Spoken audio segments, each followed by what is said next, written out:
I am making the parts to the house, the roof parts, the side parts.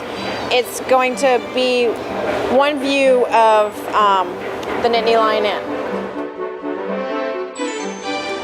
And then as you put it together, you can kind of get a scale after you have the main part put together of, I guess you call them the dormers, the windows, you know, and how does the angle of the roof go and what will the angle of the dormer need to be and so on and so forth.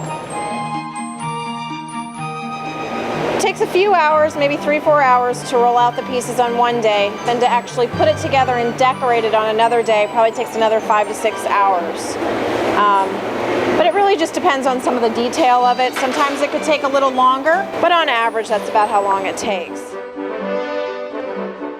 What I'm going to do is actually roll this little cutter over it, and it's like an impression, makes impressions into the dough so it looks like little bricks. We have a few different sizes of houses.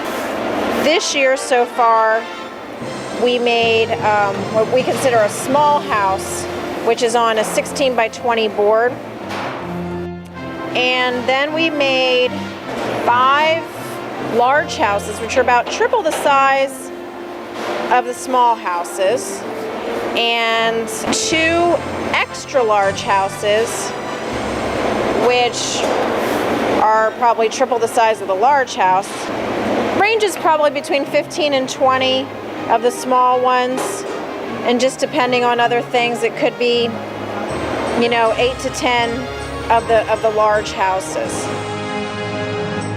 We have delivery drivers. We're connected with the warehouse, and our delivery drivers actually deliver the houses. The smaller houses can fit into our cabinets, but the larger houses need to go into our van. This is the 4th year we've had the exact replica. Not exact, but close to it, the replica of the inn.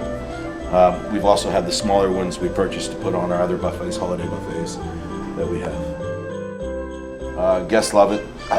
They love to see it. That's why we try to move it and put it out in the atrium itself, so it's more visible.